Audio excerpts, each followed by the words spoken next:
मैं मेजर गौरव आर्या आज आपसे बात करूंगा कुछ चीज़ों के बारे में जो आपको पता है, कुछ चीज़ें आपको नहीं पता हैं, और आशा करता हूं कि आपको अच्छा लगेगा सुन के।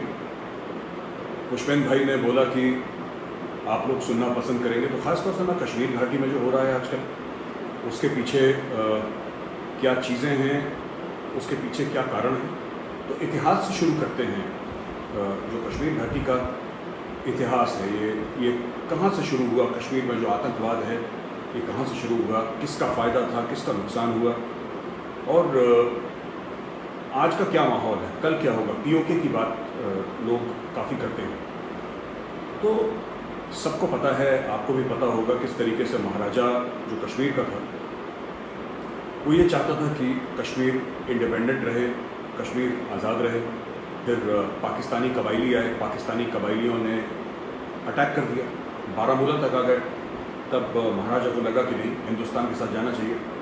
तो इंडियन आर्मी की 2 यूनिट्स शुरू में आई, बटालियंस इन्फेंट्री की। पहले 1 सिख, बहुत पुरानी पलटन है, 1 सिख वो आई, और 4 कुमाऊँ वहाँ पे लैंड करी बडगाम एयरपोर्ट में। बडगाम एयरपोर्ट वही एयरपोर्ट है जिसको आप लोग श्रीनगर एयरपोर्ट के नाम से जानते हैं। वो एक्चुअली श्रीनगर में नहीं है, लोग समझते हैं श्रीनगर में है, लेकिन वो है नहीं, वो बडगाम में है, बगल वाला डिस्ट्रिक्ट है। तो वहाँ पे वो लैंड करे, और वहाँ पे जो लड़ाई हुई पाकिस्तानी कबाइलियों के साथ, जिसमें मिली थी पाकिस्तानी फ़ौज। जैसे कि आदत है पाकिस्तानी फ़ौज की, तो घुसपैठी बन के आए थे वो लोग। और वहाँ पे क्या हुआ कि इंडिया का पहला परमवीर चक्र मेजर सोमनाथ शर्मा ने वहीं पे जो एयरपोर्ट है वहीं पे जीता, उन्होंने उसको डिफेंड करते हुए, और लोगों को धक्का देना शुरू करा, पाकिस्तानियों को धक्का देना शुरू करा। और धीरे धीरे और यूनिट्स भी आई, कुछ रोड से आई, कुछ हवाई जहाज से आई, पर पहले तो आई थी 1 सिख और 4 कुमाऊँ। इन लोगों ने धक्का देना शुरू करा पीछे, और धक्का देते देते देते ये बिल्कुल आगे तक ले गए यूनिट्स को। ये लड़ाई बहुत लंबी चली, और भारत की सबसे लंबी लड़ाई जो चली है वो 47-48 की जो लड़ाई है कश्मीर के ऊपर, सबसे लंबी, वो 1-1.5 साल तकरीबन चली थी लड़ाई। और उसमें हुआ ये कि आगे तक धक्का देने लगे लोगों को, और धक्का देते देते एक लेवल पे पहुँचे ये लोग। एक लेवल पे पहुँचे कि एक जगह तक जहाँ पे नेहरू जी फिर गए यूनाइटेड नेशंस जाने के बाद नेहरू जी ने मना कर दिया और बोला कि सब लड़ाई हो रही है, पता नहीं क्यों गए नेहरू जी, मुझे तो आज तक समझ में नहीं आया। होंगी कुछ मजबूरियाँ जिनके बारे में आपको हमें नहीं पता है। वहाँ पे इंडियन आर्मी को बोल दिया कि आप रुक जाइए यहाँ पे, आप इसके आगे नहीं जा सकते। अगर इंडियन आर्मी को नहीं रोकते तो सारा का सारा ये जितना भी पीओके का एरिया है, या फिर मीरपुर कह लीजिए, मुजफ्फराबाद कह लीजिए, फिर आप ये गिलगित बाल्टिस्तान का पूरा एरिया है, ये सारा का सारा हमारा होता। बहरहाल इंडियन आर्मी को हुक्म दिया सरकार ने, जवाहरलाल नेहरू जी ने यहीं पर रोक दीजिए, तो इंडियन आर्मी वहाँ पे रुक गई। रुकने के बाद उस एरिया को सीज़ फायर लाइन बोल दिया गया कि साहब ये सीज़ फायर लाइन है, हम इसको सीज़ फायर लाइन बोलेंगे। वहाँ पे ट्रूप्स पाकिस्तानी उधर, हिंदुस्तानी इधर बैठ गए, वहाँ पे पोजीशंस अपनी ले ली। और वहाँ पे 1971 में आपको पता है पाकिस्तान जंग हार गया, और ईस्ट पाकिस्तान जो है बांग्लादेश बन गया। बांग्लादेश बनने के बाद जब 1972 में शिमला का अग्रीमेंट हुआ, शिमला मुआहिदा हुआ, तो वहाँ पे सीज़ फायर लाइन का नाम बदल के लाइन ऑफ कंट्रोल रख दिया गया, जिसको हम आजकल लाइन ऑफ कंट्रोल कहते हैं। अब हम वापस जाते हैं 1979 में, और जो इस जहरीले पौधे की जड़ है वो है दोस्तों 1979 में, कि वो 89 की नहीं है, 89 में तो शुरू हुआ था, लेकिन इस जहरीले पौधे की जड़, जो बीज लगाया था 1979 में, जब रशिया ने अफ़गानिस्तान के ऊपर चढ़ाई कर दी। तो रशिया पहुंच गया अफ़गानिस्तान में, और वहाँ पे फिर लड़ाई वगैरह हुई, झगड़ा हुआ, और पाकिस्तान ने इसमें बहुत बड़ा किरदार निभाया। किस तरीके से? दलाली करके, क्योंकि लड़ने का दमखम है नहीं पाकिस्तान के पास, तो पाकिस्तान ने दलाली करके ये करा। अमेरिकन्स को बोला, क्योंकि अमेरिकन्स और रशियंस के बीच में कशीदगी थी, दुश्मनी थी, तो बोला कि ये बहुत अच्छा मौका है रशियंस को सबक सिखाने का, बहुत अच्छा मौका है किसी तरीके से जो रशियंस हैं वो परेशान हों, तो आप एक काम करें कि आप हमें हथियार दें, यानी कि पाकिस्तानियों को हथियार दें, पैसा दें, हम इसको अफ़गानों के हाथ में देंगे। हम ये चीज़ अफगानों के हाथ में, ये कोई कह रहा है कैमरा सीधा करो, क्या ऐसे करके आपको ज़्यादा ठीक दिख रहा है? ये दिस इज बेटर।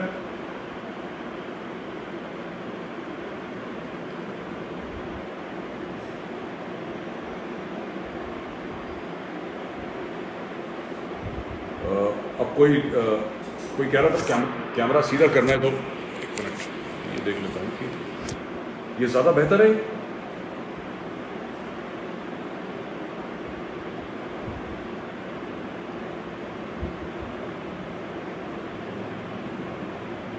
अगर कोई ये बता सकता है ये बेहतर है कि नहीं कैमरा सीधा? ये जी ठीक है। तो हुआ ये कि फिर जब रशियंस अंदर गए तो पाकिस्तान ने पैसे लिए अमेरिका से, और अमेरिका से पैसे लेने के बाद हथियार और असला बारूद ये सब अफगानों को दिया। और अफगानों को देने के बाद क्या हुआ कि वहाँ पे लड़ाई शुरू हुई। 1989 में अफगान वापस चले गए, ये रशियंस जो थे वो वापस चले गए। रशियंस जब वापस गए तो फिर पाकिस्तान ने अफगानों को लिया और उनको कश्मीर में डालना शुरू करा। 1989 में ये पूरा जो टेररिज्म है कश्मीर में शुरू करा। तो एक ऑर्गेनाइजेशन थी JKLF, Jammu and Kashmir liberation front. ये जो ऑर्गेनाइजेशन थी JKLF ने फिर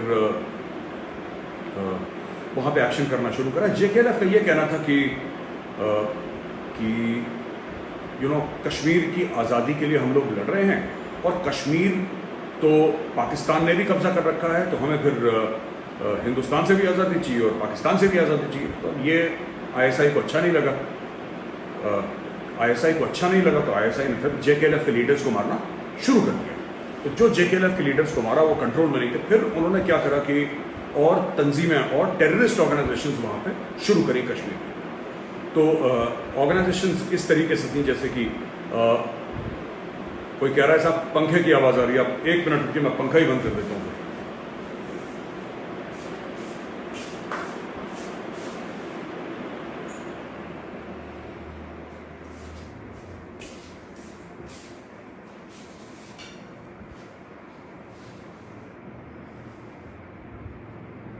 अब पंखा भी मैंने बंद कर दिया। अब हम बात कर रहे हैं कि जब रूसी चले गए 1989 में, तो जब वापस आए कश्मीर में अफगानियों को पाकिस्तान ने पकड़ के डाल दिया कश्मीर में। वहां पे ऑर्गेनाइजेशन थी JKLF जो चाहती थी कि भारत से भी और फिर आगे चल के उन्होंने बोला पाकिस्तान से भी आज़ादी चाहिए। तो पाकिस्तान को एक गंवारा नहीं था, पाकिस्तान ने मरवाना शुरू करा JKLF के लीडर्स को, उनकी हत्याएं करवाना शुरू करा। और हत्या करवाते करवाते ये काम हुआ कि वो ऑलमोस्ट ऑर्गेनाइजेशन खत्म हो गई, आजकल इंडिया में नहीं है। फिर उन्होंने बोला कि साहब ये मुंह पे तो हम ये बोलेंगे,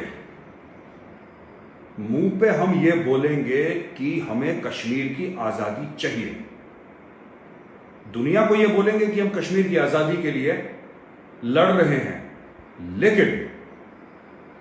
लेकिन असली में होगा वहां पे निजाम मुस्तफा इस्लामिक कैलिफेट। तो नाम जो रखे गए टेररिस्ट तंजीमों के, वहां पे जो टेररिस्ट ऑर्गेनाइजेशन थी आप देखेंगे जो नाम रखे गए वहां पे, वो रखे गए हिजबुल मुजाहिदीन, तैयबा, जैश ए मोहम्मद, अल्लाह टाइगर्स, और एक औरतों की भी ऑर्गेनाइजेशन वहां पे मिलिटेंट ऑर्गेनाइजेशन बनाई गई जो कि टेररिस्ट ही ऑर्गेनाइजेशन है, जिसका नाम रखा गया दुख्तरान मिल्लत, जो कि आसिया अंद्राबी की ऑर्गेनाइजेशन थी। अब देखिए उन्होंने पूरा ये सो कॉल्ड पूरा जो माहौल था वहां पे कि हम आज़ादी के लिए लड़ेंगे और ये सब एक झूठ, एक पर्दा आम लोगों को और दुनिया को बेवकूफ़ बनाने का। असली में जो लड़ाई थी वो थी 1971 की हार का और बांग्लादेश बनने का बदला लेने की। तो ये बदला लेने की कार्रवाई शुरू हुई। आर्मी ने रिएक्ट करा इस पे, और आर्मी ने फिर प्रपोजल दिया प्रधानमंत्री जी को कि सर ये जो चीज़ें हैं ये यहाँ पे हम लोग तो हैं, क्योंकि आर्मी थी नहीं उस वक्त कश्मीर में, आप ये समझिए आर्मी आगे थी लाइन ऑफ कंट्रोल पे और ये पुलिस संभाल रही थी। वहाँ पे इतना ज़्यादा हो गया, हज़ारों की तादाद में आतंकवादी जो आ गए अंदर हमारे, तो फिर पुलिस से संभला नहीं। तो आर्मी ने बोला कि साहब ये नई किस्म की जंग है, ये वो जंग नहीं है जैसे हम लड़ते थे 1971 या 65 में। तो फिर आर्मी ने एक डॉक्यूमेंट दी सरकार को और सरकार को बोला कि आप डॉक्यूमेंट को साइन करिए। आप डॉक्यूमेंट को साइन करिए, जब आप डॉक्यूमेंट का अप्रूवल देंगे तो हम एक नई फोर्स बनाएंगे जो कि कश्मीर के आतंकवाद से लड़ेगी, कश्मीर पर टेररिज्म से लड़ेगी। तो उस डॉक्यूमेंट में लिखा था कि साहब हमारी एक्सपीरियंस है ऑपरेशन पवन, यानी कि श्रीलंका, आपको पता होगा कि इंडियन आर्मी गई थी श्रीलंका में और इंडियन आर्मी ने लड़ाई करी थी श्रीलंका में। इंडियन आर्मी ने एंटिटी लिट्टे जिनको कहते थे उनसे लड़ाई करी थी। नॉर्थ ईस्ट में भी इंडियन आर्मी लड़ती आई थी। तो वो अपना एक्सपीरियंस लेकर इंडियन आर्मी आई और बोला कि एक नई फोर्स हम बनाएंगे जो कि कश्मीर में ऑपरेशंस करेगी, काउंटर टेरर ऑपरेशंस करेगी और इसको फिर आतंकवादियों से किस्म की लड़ाई लड़ेगी, क्योंकि ये लड़ाई वो कन्वेंशनल वॉर नहीं है जो हम टैंकों से और तोपों से लड़ते हैं। ये अलग किस्म का है कि यानी कि आपको इंटेलिजेंस गैदरिंग करनी है और आपको फिर वो घरों के अंदर जाना है वेपन लेके आपको। ये इस तरीके से एक खास हम लोग फिगुआ बोलते हैं, fighting in built up areas, counter insurgency, counter terrorism. ये आपके घर के अंदर लड़ाई होगी, दुश्मन के एरिया के अंदर नहीं होगी। तो इसमें कई सारी चीज़ें हैं जो कि मुख्तलिफ हैं, जो कि अलग हैं जो नॉर्मल कन्वेंशनल लड़ाई होती है जो हम लड़ते आए थे। तो सरकार ने वो डॉक्यूमेंट साइन करी और हम लोगों ने एक फोर्स बनाई, जिसका नाम था राष्ट्रीय राइफल्स। आपने सुना होगा, वो पटका पहनते हैं और लंबी लंबी दाढ़ियाँ होती हैं, उनकी लंबे बाल होते हैं, AK-47 लेकर चलते हैं। तो ये लोग इन्होंने राष्ट्रीय राइफल्स हमने शुरू करी। अब कश्मीर में आपको पता है कि हाल फिलहाल में क्या हो रहा है, ऊपर नीचे ये आतंकवाद का जो सिलसिला था चलता रहा। असली में जो बदलाव आया है, जो जिससे रीथिंक करी अपनी पूरी कश्मीर स्ट्रेटजी, वो थी जुलाई 2016। जुलाई 2016 में बुरहान को मार दिया था और बुरहान वानी को मारने के बाद वहाँ पे काफ़ी उथल पुथल हुई। हिजबुल मुजाहिदीन का वो कमांडर था और हाल फिलहाल में ही जो रियाज नाइकू को मारा है वो भी बुरहान के बाद सबसे बड़ा कमांडर वही था। अब कश्मीर में जो आजकल चल रहा है, पहले टेररिज्म चल रहा था, अब टेररिज्म के अलावा कुछ और होना वहाँ पे शुरू हो गया है करीब 10-15 साल से। था तो शुरू से, ये नहीं कि 10-15 साल से वो उसने शुरुआत हुई, जोर पकड़ा 10-15 साल, लेकिन ये शुरू से ही आइडिया वही था। लेकिन 10-15 साल से वो जड़ें इसने पकड़ ली और फिर आगे बढ़ी वो चीज़। देखिए, वो था एक जिसको कहते हैं कि पॉलिटिकल इस्लाम, एक इस्लामिक रेडिकलाइजेशन। मैं आपको बताता हूँ एक किस्सा। मैं अनंतनाग में था, तो मैं जब भी कश्मीर जाता हूँ टॉफ़ियाँ ले जाता हूँ, बच्चों को टॉफ़ी दी तो बच्चे देख के दूर से बोलते हैं कि जय हिंद अंकल, तो उनको टॉफ़ी दे दो तो बच्चे जय हिंद बोलते हैं। छोटी सी बच्ची थी वो, 5 नहीं तो 6-7-8 साल की होगी, बहुत छोटी थी वो। तो उससे मैंने बोला कि बेटा आप क्या करना चाहते हो, आप पढ़ रहे हो, आप क्या करना चाहते हो? तो उसने बोला कि अंकल मैं पढ़ती हूँ, अभी बहुत छोटी मैं पढ़ रही हूँ। तो मैंने बोला ठीक है बेटा, आप क्या सीखते हो? तो उसने मुझे ये बोला कि हम ये सीखते हैं कि जब मैं बड़ी होंगी तो मेरे बेटे होंगे और उन बेटों को मैं जिहाद का मतलब सिखाऊंगी। वो 5 साल की बच्ची मुझसे कह रही है कि जब मैं बड़ी होंगी तो मेरे बेटे होंगे और उन बेटों को मैं जिहाद का मतलब सिखाऊंगी। तो ये आज की तारीख में कश्मीर में लोगों को ये सिखाया जा रहा है। अब एक और चीज़ ना बड़ी इंटरेस्टिंग आपको बात बताता हूँ कि ये हुआ क्यों। देखिए, लाइन ऑफ कंट्रोल जो है, अगर आप देखें लाइन ऑफ कंट्रोल, एक तरफ पाकिस्तानी आर्मी है, एक तरफ इंडियन आर्मी है। इंडियन आर्मी ने लाइन ऑफ कंट्रोल में पूरा ऐसा बना रखा है कि वहाँ से इस तरफ आना बहुत मुश्किल है। लोग आते हैं, लेकिन जहाँ पे पहले हज़ारों लोग आते थे, अब मुश्किल से 2-4 ही आ पाते हैं। पर अगर आपको टेररिज्म सस्टेन करनी है, अगर आपको किसी तरीके से टेररिज्म को वहाँ पे बढ़ावा देना है कश्मीर में, तो आपको तो लोग वहाँ पे चाहिए किसी तरीके से। अब कश्मीरी वहाँ पे इतना इंटरेस्ट ले नहीं रहे थे शुरू में, पत्थर फेंकते थे, ये सब करते थे, पॉलिटिकल मीटिंग्स करते थे और छोटे मोटे आतंकवादी की घटनाएं करते थे, लेकिन ज़्यादातर ये पाकिस्तानी करते थे जो आते थे। जब पाकिस्तानियों का लाइन ऑफ कंट्रोल से आना बंद कर दिया इंडियन आर्मी ने, तो उन्होंने इस्लाम के नाम पे पूरी एक कौम को, पूरी एक सोसाइटी को रेडिकलाइज कर दिया। जैसे कि उदाहरण अगर मैं आपको दूं, तो ये जो आदिल अहमद डर था, आपने नाम सुना होगा, जो पुलवामा का सुसाइड बॉम्बर था, आदिल अहमद डर, आदिल अहमद डर कश्मीरी था, वो पाकिस्तानी नहीं था। तो उनको ये बोल दिया कि अगर आप जाएंगे, अगर आप मरेंगे तो फिर आप ऊपर जाएंगे, आपको हूरें मिलेगी, और ये सब उल्टी सीधी बातें उनको दिमाग में आ गई, और आपके खिलाफ गलत करा जा रहा है, आप पे तशद्दुद करी जा रही है, आपको टॉर्चर करा जा रहा है। तो दुनिया भर की उल्टी सीधी बातें उनके दिमाग में डाली, उनको रेडिकलाइज करा। सिर्फ अनंतनाग जिला, एक जिला है साउथ कश्मीर में जिसका नाम अनंतनाग है, सिर्फ अनंतनाग में 500 मदरसे हैं, और 500 में से तकरीबन 135 के आसपास जमात इस्लामी के हैं, जो कि रेडिकल इस्लाम सिखाते हैं। ये सिखाते हैं कि काफिरों को मारो और काफिरों को मार देना चाहिए, और किसी भी प्रकार से काफिर जो हैं वो मतलब ऊपर ना आए और हिंदुस्तान के ऊपर हरा झंडा ले। ये सब उनको उल्टी सीधी बातें सिखाई जाती हैं, जिसकी वजह से वो आते हैं। अब हुआ ये है कि इसका इलाज क्या है। ये कोई एक पूछ रहा है कि एलओसी और एलएसी का सेतु त्यागी हैं, पूछ रहे हैं एलओसी और एलएसी में क्या फ़र्क है। मैं इसको बता दूं, उसके बाद में इलाज बताता हूं कि इन जिहादियों का और पाकिस्तान का क्या इलाज है। सब देखिए, इंडिया में 4 किस्म के बॉर्डर हैं। इंडिया में 4 किस्म के बॉर्डर हैं।